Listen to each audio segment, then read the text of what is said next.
Paano mo nagawa sa akin yun, ha? Minahal naman kita! Sobra-sobra pa! Lahat ng gusto mo, binigay ko. Lahat ng sinabi mo, ginawa ko. Kaya hindi ko alam kung saan ka kukuha ng dahilan para saktan ng isang kagaya ko na walang ginawa kundi mahalin ka! Ay, wow! Ang lakas mong magsalita na minahal mo ako. Na lahat ng gusto ko, binigay mo. Na lahat ng sinabi ko, ginawa mo. Wow! Marami akong dahilan para saktan ka.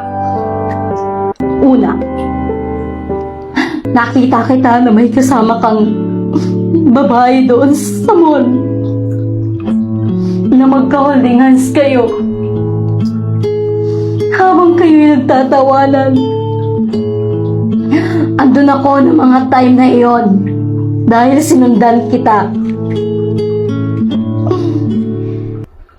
Ang sakit-sakit na masaya ka sa piling ng iba.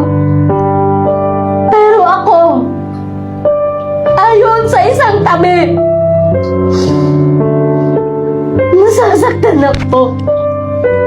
Umiiyak ako na gusto kong sumigaw dahil ang sakit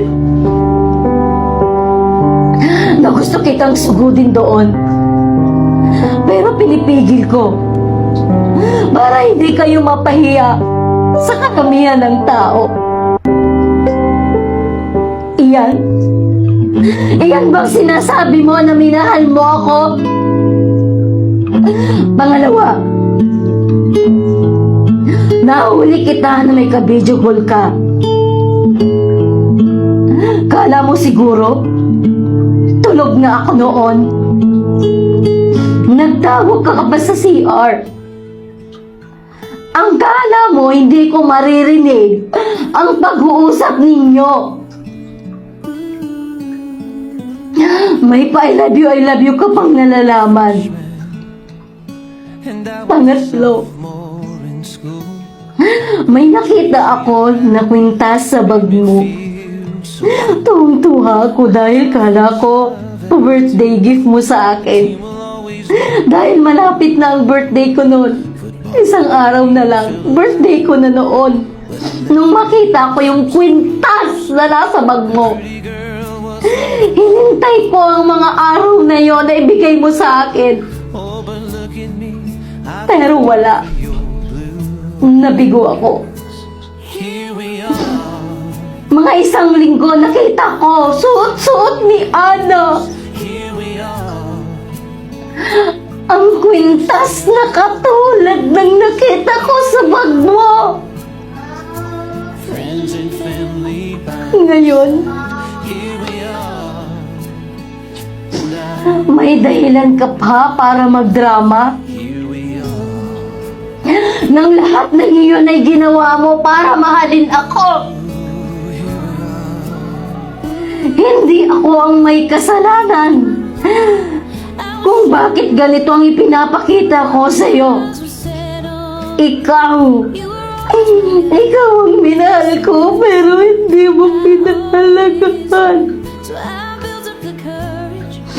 Kaya hindi mo ako masisisi kung bakit ganito ako sa iyo. Kaya tigilan mo ako sa kadramahan mo. Na minahal mo ako, na buong buhay mo, minahal mo ako. Kala mo, ako ang may kasalanan sa ating dalawa. May paiyak-iyak ka pang nalalaman. Kala mo siguro maawa ako sa'yo. Maliwanag na sa akin ang lahat na hindi mo ako minahal. Na ginamit mo lang ako para sa mga pangangailangan mo. Mahal mo ang sarili mo, hindi ang buong pagkatao ko. Kaya ayaw ko nang makipagplastikan pa sa'yo. Kalimutan mo na ako at kakalimutan na rin kita. Masakit mahal kita. Pero ayoko nang magpaloko sa'yo. Tama na ang alaala na naging masaya ako sa piling mo. Ito na huli nating pagkikita. Na sana'y magkasumpong ka ng babaeng mamahalan ka ng lubusan. Will you chase me around? Hangad ko ang hangad ko ang kaligayahan mo sa piling Always be a part of ng iba. Kahit masakit sa akin. but it left me with some scars. And pretty girl was the last thing on my mind. Oh, but look at me, I fell deep for you.